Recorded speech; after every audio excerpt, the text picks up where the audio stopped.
혹시 지금 오랜 세월 유지해온 관계 때문에 마음이 무겁지 않나요? 평생 잘해줬는데 오히려 더 힘들어진 경험 있지 않나요? 오늘 이 시간 저와 함께 조용히 걸어가 보시죠. 관계라는 이름의 무거운 짐을 조금씩 내려놓는 여정으로요. 제 이야기부터 시작하겠습니다. 젊은 시절에 저는 순진했습니다. 아니, 어리석었다고 말하는 게 맞겠네요. 저는 믿었습니다. 좋은 사람이 되면 좋은 관계도 자연스럽게 따라온다고요. 마치 봄이 오면 꽃이 피듯 당연한 인과관계처럼요. 그래서 저는 참았습니다. 먼저 손 내밀었습니다. 상처받아도 이해하려 했고, 화가 나도 웃으며 넘겼습니다. 내가 조금만 더 잘하면 되겠지라고 스스로를 다독이며 살았습니다. 그런데 이상한 일이 일어났습니다. 인생의 중반을 지나면서 사람은 여전히 좋아하는데 관계가 버거워지기 시작했습니다. 머리가 희끗희끗해질 무렵에는 확실해졌습니다. 저는 사람이 싫은 게 아니라 관계에 지친 거였습니다. 왜일까요? 무엇이 문제였을까요? 답은 의외로 간단했습니다. 이제는 모든 사람에게 잘해주며 살기엔 제 인생이 너무 아깝다는 것을 뒤늦게 깨달은 겁니다. 만약 당신도 관계에 지쳐 있다면 이 영상을 끝까지 봐주세요. 그리고 같은 고민을 하는 분들과 함께하고 싶다면 구독 버튼도 눌러주세요. 오늘 영상이 당신에게 작은 위로가 되길 바랍니다. 1부, 주면 줄수록 텅 비는 마음. 독일의 철학자 쇼펜하우어는 이렇게 말했습니다. 고슴도치의 딜레마라고요. 추운 겨울, 고슴도치들은 서로의 체온으로 따뜻해지려 합니다. 하지만 가까이 다가가면 서로의 가시에 찔립니다. 멀어지면 춥고 가까워지면 아프고, 그래서 고슴도치들은 적당한 거리를 찾아야 합니다. 인간관계도 마찬가지입니다. 저는 오랫동안 이 거리를 몰랐습니다. 아니, 거리를 두면 안 된다고 생각했습니다. 좋은 사람은 언제나 따뜻해야 하고 언제나 문을 열어두어야 한다고 믿었으니까요. 그래서 저는 호의를 베풀었습니다. 끊임없이. 친구가 힘들다고 하면 밤새 전화를 받았습니다. 동료가 일을 부탁하면 제 일을 미루고 도와줬습니다. 지인이 돈을 빌려달라고 하면 제 통장 잔고를 확인하며 쪼개줬습니다. 그런데 신기한 일이 벌어졌습니다. 제가 힘들 때 그 친구는 전화를 받지 않았습니다. 제가 도움이 필요할 때 그 동료는 바쁘다며 피했습니다. 제가 어려울 때 돈을 빌려간 그 지인은 연락이 두절됐습니다. 처음엔 제 탓인 줄 알았습니다. 내가 뭘 잘못했나? 내가 더 잘했어야 했나? 자책했습니다. 하지만 인생의 후반부에 접어들면서 깨달았습니다. 호의는 항상 고마움으로 돌아오지 않는다는 것을요. 더 정확히 말하면 어떤 사람들에게 호의는 빚이 아니라 권리가 됩니다. 당신이 잘해주는 걸 고마워하는 게 아니라 당연하게 여기는 거죠. 그리고 점점 더 많은 걸 요구합니다. 심리학에서는 이를 도덕적 해이라고 부릅니다. 대가 없이 얻은 것에는 책임감을 느끼지 않는 인간의 본성이죠.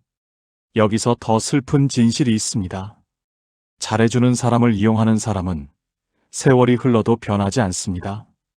왜냐하면 그들에게는 변해야 할 이유가 없으니까요.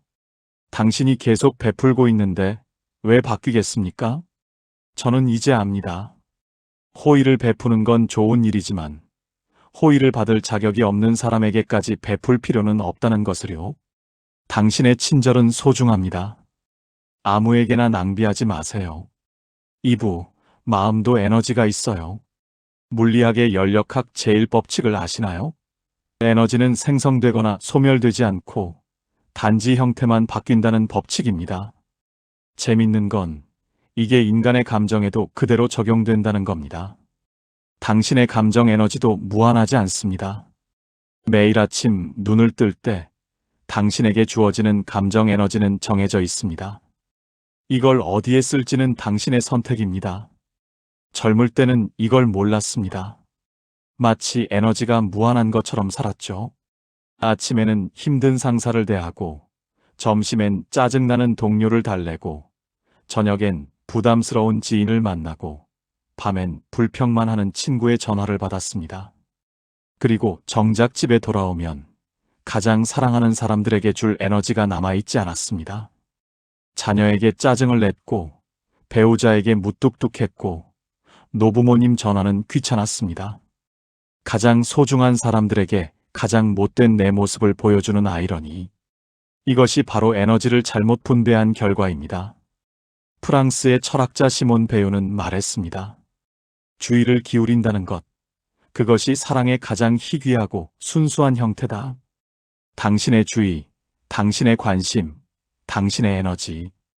이것들은 당신이 줄 수 있는 가장 귀한 선물입니다. 그런데 우리는 이 귀한 선물을 너무 쉽게, 너무 많은 사람에게 나눠줍니다. 나이가 들수록 먼저 지치는 건 몸이 아닙니다. 마음입니다. 무릎이 시큰거리고 허리가 아픈 것보다 더 힘든 건 마음이 휘청거리는 겁니다. 더 이상 누군가를 챙길 기력이 없다는 사실입니다. 모든 사람을 챙기다 보면 정작 가장 중요한 사람인 나는 항상 맨 마지막에 남습니다. 그리고 그때는 이미 늦습니다. 베풀 마음도 웃을 여유도 아무것도 남지 않습니다. 한 친구가 제게 이런 말을 했습니다. 나는 모두를 위해 살았는데 정작 나를 위해서는 아무것도 안 했더라. 이 말이 얼마나 슬픈지 아시나요? 자신의 인생을 남에게 다 빌려주고 정작 자기 인생은 살지 못한 거예요. 당신의 에너지는 재생 가능하지만 무한하지 않습니다. 현명하게 사용하세요. 값진 곳에 투자하세요. 3부, 사람은 잘 안 바뀌어요. 사람은 변한다는 말을 믿으시나요? 저도 오랫동안 믿었습니다. 아니, 믿고 싶었습니다. 그래서 기다렸습니다. 언젠가는 변하겠지. 언젠가는 깨닫겠지. 언젠가는 알아주겠지. 하지만 반세기를 살아보니 확실해졌습니다. 사람은 정말 쉽게 변하지 않는다는 것을요. 그리스의 철학자 헤라클레이토스는 만물은 유전한다고 했습니다. 같은 강물에 2번 발을 담글 수 없다고요. 모든 게 변한다는 거죠. 하지만 역설적이게도 사람의 본성은 거의 변하지 않습니다. 특히 자신이 변해야 할 필요성을 느끼지 못하는 사람은요. 제게 한 친구가 있었습니다. 항상 불평만 했습니다. 만나면 회사 얘기, 상사 욕, 세상 탓. 청년 시절부터 중년까지 수십 년 동안 똑같은 패턴이었습니다. 저는 조언했습니다. 이직을 권했습니다. 심리 상담도 제안했습니다. 하지만 변한 건 아무것도 없었습니다. 아니, 딱 하나 변한 게 있긴 했습니다. 불평의 주제만 바뀌었을 뿐. 어느 날 깨달았습니다. 저 친구는 변할 생각이 없구나. 아니, 더 정확히는 변하지 않아도 불편하지 않은 거구나. 왜냐하면 제가 계속 들어주고 있었으니까요. 제가 감정 쓰레기통 역할을 자처하고 있었으니까요. 심리학자 칼 융은 말했습니다. 당신이 무의식을 의식하지 않는 한, 그것은 당신의 삶을 지배할 것이고 당신은 그것을 운명이라 부를 것이다. 변하지 않는 사람들은 자신의 패턴을 의식하지 못합니다. 아니, 의식하고 싶어 하지 않습니다. 그래서 똑같은 실수를 반복하고 똑같은 불행을 재생산합니다. 당신이 아무리 설명해도 아무리 이해시키려 해도 변하지 않을 사람은 끝까지 그대로입니다. 더 슬픈 건 당신의 시간과 에너지를 쏟아부어도 결과는 마찬가지라는 겁니다. 상대는 아무렇지 않은데 당신만 상처받고 지치고 후회합니다. 그래서 이제는 배웠습니다. 변화는 타인이 줄 수 있는 선물이 아니라는 것을요. 본인이 스스로 찾아야 하는 길이라는 것을요. 당신이 할 수 있는 건 기회를 주는 것까지입니다. 그 기회를 잡을지 말지는 상대의 선택입니다. 그리고 그 기회를 계속 거부하는 사람과는 거리를 두는 게 서로를 위한 일입니다. 4부, 많이 아는 것보다 깊이 아는 게 중요해요. 젊은 시절 저는 착각했습니다. 많은 사람을 아는 게 자산이라고요. 친구가 많은 게 능력이라고요. 인맥이 넓은 게 성공의 지표라고요. 그래서 명함을 모았습니다. 연락처를 쌓았습니다. 모임에 참석했습니다. 하지만 정작 제가 힘들 때 연락할 수 있는 사람은 몇 명이나 됐을까요? 영국의 인류학자 로빈 던바는 던바의 수라는 개념을 제시했습니다. 인간이 안정적으로 유지할 수 있는 사회적 관계의 수는 한정적이라는 거죠. 하지만 실제로 깊은 관계를 유지할 수 있는 사람은 더 적습니다. 던바에 따르면 진짜 친밀한 관계는 손에 꼽을 정도이고 친한 친구는 10손가락 안팎, 좋은 친구는 그보다 조금 더 많은 정도가 한계라고 합니다. 그런데 우리는 왜 수많은 사람들과 얕은 관계를 유지하려 애쓸까요? 인생의 후반부에 접어들면서 깨달았습니다. 중요한 건 숫자가 아니라 깊이라는 것을요. 연락처 1000개보다 새벽에 전화할 수 있는 친구 1명이 낫습니다. 거칠의 인맥 수천 명보다 내 눈물을 닦아줄 수 있는 사람 1명이 소중합니다. 직함 좋은 지인 수백 명보다 내 민낯을 보여줄 수 있는 사람 1명이 위로가 됩니다. 프랑스 작가 생텍쥐페리는 어린 왕자에서 이렇게 썼습니다. 사막이 아름다운 건 어딘가에 우물을 숨기고 있기 때문이야. 인생도 마찬가지입니다. 수많은 관계라는 사막 속에서 진짜 우물 같은 사람 몇 명만 있으면 됩니다. 나이가 들면서 자연스럽게 관계는 정리됩니다. 연락이 끊기고 만남이 줄고 사람들이 떠납니다. 처음엔 서운했습니다. 외로웠습니다. 하지만 이제는 압니다. 이게 자연스러운 과정이라는 것을요. 나무가 낙엽을 떨구듯 우리도 필요 없는 관계를 떨궈내는 거라는 것을요. 그리고 그렇게 남은 사람들, 진짜 소중한 사람들에게 집중할 수 있게 되는 겁니다. 나를 소모시키는 관계는 조용히 정리해도 괜찮습니다. 죄책감 느낄 필요 없습니다. 그게 당신 자신을 지키는 방법입니다. 5부, 관계를 정리한 사람들. 제 친구 지은이 있습니다. 인생의 한창 때를 보내고 있는 평범한 직장인이었죠. 지은이는 전형적인 착한 사람이었습니다. 누가 부탁하면 거절을 못했고, 누가 힘들다고 하면 자기 일을 제쳐두고 달려갔습니다. 그러다 어느 날 지은이가 쓰러졌습니다. 과로와 스트레스로 인한 공황장애였습니다. 입원했을 때 그동안 지은이가 도와줬던 사람들 중 병문안 온 사람은 한 손에 꼽을 정도였습니다. 수십 명을 도왔는데 돌아온 건 몇 사람의 관심뿐이었습니다. 퇴원 후 지은이는 결심했습니다. 관계를 재정비하기로요. 먼저 에너지 뱀파이어들을 정리했습니다. 만날 때마다 불평만 하고 조언은 듣지 않고 받기만 하는 사람들이요. 연락을 서서히 줄였습니다. 미안하지 않았습니다. 다음으로 의무적 관계들을 정리했습니다. 별로 친하지도 않은데 체면 때문에 유지하던 관계들이요. 모임을 빠지기 시작했습니다. 죄책감도 없었습니다. 마지막으로 진짜 소중한 사람들에게 집중했습니다. 자주 연락하고 깊이 있게 대화하고 진심으로 시간을 냈습니다. 한 해가 지나고 지은이를 만났습니다. 놀랍게도 지은이는 전보다 훨씬 밝았습니다. 관계의 수는 한참 줄었는데 행복은 몇 배가 됐어라고 지은이는 말했습니다. 또 다른 친구 준호의 이야기입니다. 준호는 학창시절 동창회를 수십 년 동안 빠지지 않고 나갔습니다. 솔직히 별로 재미도 없고 만나고 싶지도 않은 사람들이었지만 의리라는 이름으로 계속 참석했죠. 어느 날 준호가 중요한 일을 준비하고 있을 때 도움이 필요했습니다. 수십 년 동안 만난 그 많은 동창들 중 준호를 위해 도와준 사람은 단 한 명도 없었습니다. 그때 깨달았습니다. 이건 의리가 아니라 관성이었다는 것을요. 준호는 그 뒤로 동창회를 나가지 않았습니다. 대신 그 시간에 가족과 함께 했고 정말 소중한 친구들을 만났습니다. 지금 준호는 말합니다. 왜 진작 정리하지 않았을까 하고요.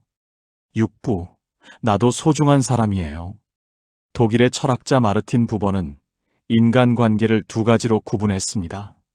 나, 그것의 관계와 나, 너의 관계. 나, 그것의 관계는 상대를 수단으로 대하는 관계입니다. 내가 필요할 때만 연락하고 쓸모가 있을 때만 만나는 관계죠. 나, 너의 관계는 상대를 목적 그 자체로 대하는 관계입니다. 이득과 상관없이 그 사람 자체를 존중하고 사랑하는 관계죠. 우리가 정리해야 할 관계는 바로 나, 그것의 관계입니다. 나를 수단으로만 대하는 사람들, 나에게 쓸모가 있을 때만 찾는 사람들이요. 하지만 여기서 중요한 질문이 있습니다. 혹시 내가 다른 사람을 그것으로 대하고 있지는 않나요? 내가 먼저 그들을 수단으로 대한 건 아닐까요? 자기 성찰이 필요합니다. 때로는 우리가 착하게 산다고 생각하지만 실은 인정받고 싶어서 착한 사람으로 보이고 싶어서 잘해주는 경우도 있습니다. 이것도 일종의 나, 그것 관계입니다. 진정한 관계는 거래가 아닙니다. 계산이 아닙니다. 프랑스의 철학자 에마뉘엘 레비나스는 말했습니다. 타자의 얼굴은 나에게 무한한 책임을 요구한다. 하지만 동시에 레비나스는 이것도 말했습니다. 나 자신도 타자다. 즉, 타인을 돌보는 것만큼 나 자신을 돌보는 것도 윤리적 책임이라는 겁니다. 많은 사람들이 착각합니다. 자기 희생이 미덕이라고요. 자신을 돌보는 건 이기적이라고요. 하지만 그건 왜곡된 이타심입니다. 비행기 안전 수칙을 떠올려 보세요.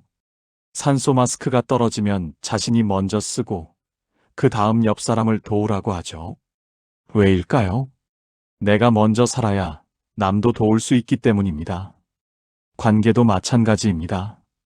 내가 먼저 건강해야, 내가 먼저 행복해야 다른 사람에게도 진짜 도움을 줄 수 있습니다. 소진된 사람은 아무도 도울 수 없습니다. 빈 컵으로는 다른 컵에 물을 부어줄 수 없습니다. 그러니 먼저 당신의 컵을 채우세요. 당신을 채우는 관계를 선택하세요.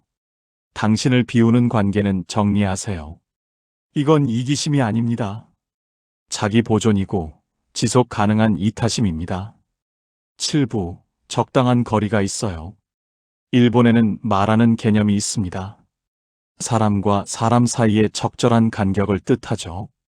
너무 가까우면 답답하고 너무 멀면 외롭습니다. 그 사이, 딱 적당한 거리. 그게 마입니다. 우리 문화는 이 말을 잘 지키지 못합니다. 특히 가족, 친구, 동료 관계에서요. 왜 연락 안 해? 왜 모임 안 나와? 우리 사이에 뭐 이래? 이런 질문들이 관계를 숨막히게 만듭니다. 진짜 좋은 관계는 거리가 필요합니다. 숨 쉴 공간이 필요합니다. 시인 칼릴 지브라는 이렇게 노래했습니다. 함께 있되 서로 간에 거리를 두라. 사랑하되 사랑을 속박으로 만들지 말라. 차라리 영혼의 해안 사이에 흔들리는 바다가 되게 하라. 아름답지 않나요? 가까운 사람일수록 거리가 필요합니다. 그래야 서로의 모습을 제대로 볼 수 있습니다. 너무 가까이 붙어 있으면 상대가 보이지 않습니다. 그리고 이 거리는 사람마다 다릅니다. 어떤 사람은 자주 연락해도 괜찮지만 어떤 사람은 가끔 만나는 게 딱 적당합니다. 어떤 관계는 깊이 파고들어야 하지만 어떤 관계는 수면 위에서 가볍게 교류하는 게 좋습니다. 이걸 구분하는 게 세월을 살면서 생기는 지혜입니다. 모든 사람과 같은 거리를 유지하려 하지 마세요. 관계마다 적절한 거리가 있습니다. 그 거리를 찾고 존중하고 유지하세요. 그리고 그 거리가 점점 멀어지는 관계도 있습니다. 그것도 자연스러운 일입니다. 억지로 붙잡을 필요 없습니다. 인생의 각 시기마다 필요한 사람이 다릅니다. 젊은 시절에 필요했던 친구가 중년에는 안 맞을 수 있습니다. 그게 잘못된 게 아닙니다. 그냥 서로 다른 길을 가는 거예요. 감사하며 보내주세요. 집착하지 마세요. 8부, 어떻게 정리할 것인가? 그렇다면 구체적으로 어떻게 관계를 정리해야 할까요? 첫째, 관계 지도를 그려보세요. 종이에 원을 여러 개 그립니다. 가장 안쪽 원은 핵심 관계, 중간 원은 중요한 관계, 바깥 원은 일반 관계입니다. 그리고 당신의 인생에 있는 사람들을 하나씩 배치해 보세요. 솔직하게, 감정에 따라서요. 놀라운 사실을 발견할 겁니다. 당신이 에너지를 많이 쏟는 사람이 꼭 핵심 관계는 아니라는 것을요. 둘째, 에너지 회계를 해보세요. 각 관계가 당신에게 에너지를 주는지 빼앗아가는지 평가하세요. 만나고 나서 기분이 좋아지나요? 아니면 피곤해지나요? 에너지를 계속 빼앗아가기만 하는 관계는 조정이 필요합니다. 셋째, 점진적으로 거리를 두세요. 갑자기 연락을 끊으면 상처를 줄 수 있습니다. 대신 서서히 횟수를 줄이세요. 자주 만나던 것을 가끔으로, 가끔을 아주 가끔으로 자연스럽게 멀어지게 하세요. 넷째, 명확한 경계를 세우세요. 미안하지만 지금은 힘들어서 도와줄 수 없어. 그 이야기는 듣기 불편해. 다른 얘기하자. 요즘 개인 시간이 필요해서 모임은 빠질게. 처음엔 어색하고 미안할 겁니다. 하지만 연습하면 됩니다.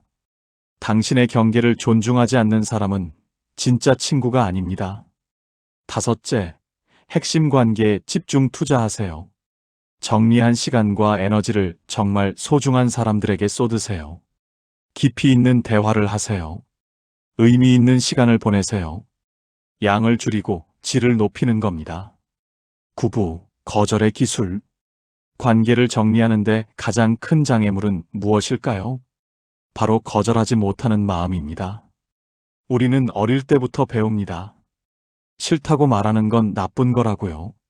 착한 사람은 부탁을 들어준다고요. 하지만 이제는 알아야 합니다. 모든 부탁을 다 들어줄 수 없다는 것을요. 심리학자들은 말합니다. 아니오라고 말하는 능력이 정신 건강의 핵심이라고요. 거절은 근육과 같습니다. 처음엔 약하지만 연습하면 강해집니다. 작은 것부터 시작하세요. 오늘은 바빠서 못 만나. 다음에는 어때? 그건 내 전문 분야가 아니라서 도와주기 어려워. 지금은 여유가 없어서 빌려줄 수 없어. 간단하고 명확하게. 변명하지 마세요. 과도하게 사과하지 마세요. 당신은 거절할 권리가 있습니다. 당신의 시간, 에너지, 돈은 당신의 것입니다. 그리고 진짜 당신을 이해하는 사람은 거절을 받아들입니다. 화내거나 삐지는 사람은 처음부터 당신을 존중하지 않았던 겁니다. 10부, 외로움과 자유 사이에서. 관계를 정리하면 외로울까요? 솔직히 말하면 처음엔 외롭습니다. 다들 모임에 나가는데 나만 집에 있는 것 같고, 연락 오는 사람이 없으면 허전하고, 하지만 이것도 지나갑니다. 그리고 곧 깨닫게 됩니다. 사람들에 둘러싸여 있을 때 더 외로웠다는 것을요. 진짜 외로움은 혼자 있을 때가 아니라 함께 있는데도 이해받지 못할 때입니다. 웃고 있는데 행복하지 않을 때입니다. 말하고 있는데 들리지 않을 때입니다. 차라리 혼자 있는 게 낫습니다. 나다운 모습으로 있을 수 있으니까요. 그리고 알게 됩니다. 고독과 외로움은 다르다는 것을요. 외로움은 타인이 없어서 느끼는 결핍입니다. 고독은 나와 함께 있는 충만함입니다. 관계를 정리하면 외로움에서 고독으로 이동합니다. 그리고 그 고독 속에서 진짜 나를 만납니다. 독일의 시인 릴케는 젊은 시인에게 이렇게 조언했습니다. 고독을 사랑하십시오. 고독 속에서 당신만의 노래를 찾으십시오. 혼자 있는 시간이 편안해지면 당신은 자유로워집니다. 누군가의 인정이나 시선에서 자유로워지는 거죠. 그리고 그때 진짜 좋은 관계를 맺을 수 있게 됩니다. 필요해서가 아니라 원해서, 의무가 아니라 기쁨으로. 나이 든다는 건 무엇일까요? 주름이 늘고 머리가 휘어지고 몸이 불편해지는 것? 물론 그것도 맞습니다. 하지만 진짜 나이 든다는 건 지혜를 얻는 과정입니다. 모든 사람에게 잘해주는 기술이 아니라 지켜야 할 사람을 분별하는 지혜를요. 많은 관계를 유지하는 능력이 아니라 깊은 관계를 소중히 하는 지혜를요. 상처받지 않는 방법이 아니라 상처를 지혜로 바꾸는 능력을요. 당신은 이제 충분히 많이 배려했습니다. 충분히 많이 참았습니다. 충분히 많이 베풀었습니다. 이제는 당신 차례입니다. 당신의 시간을 당신을 위해 쓸 차례입니다. 당신의 에너지를 당신을 위해 쓸 차례입니다. 당신의 사랑을 당신을 위해 쓸 차례입니다. 모든 사람에게 좋은 사람이 되려 하지 마세요. 대신 중요한 사람에게는 최고의 사람이 되세요. 그리고 무엇보다 당신 자신에게 가장 좋은 사람이 되어주세요. 그게 진짜 어른으로 산다는 겁니다. 인생의 후반부는 정리의 시간입니다. 불필요한 것들을 내려놓고 진짜 소중한 것들만 남기는 시간이죠. 짐을 덜어낼수록 우리는 가벼워집니다. 가벼워질수록 우리는 자유로워집니다. 자유로워질수록 우리는 행복해집니다. 오늘 하루 당신이 정말 소중히 여겨야 할 사람이 누구인지 생각해 보세요. 그리고 그 사람에게 시간을 내주세요. 그 첫 번째 사람이 바로 당신 자신이길 바랍니다. 당신은 소중합니다. 당신의 인생은 귀합니다. 함부로 쓰지 마세요. 이야기를 끝까지 들어주셔서 감사드립니다. 당신의 남은 인생이 정말 당신다운 인생이 되길 진심으로 응원합니다. 이 영상이 조금이라도 도움이 되셨다면 좋아요와 구독으로 응원해주세요. 당신처럼 관계에 지친 누군가에게도 이 메시지가 닿을 수 있도록 공유도 부탁드립니다. 다음 영상에서 또 만나요. 별책룸이었습니다.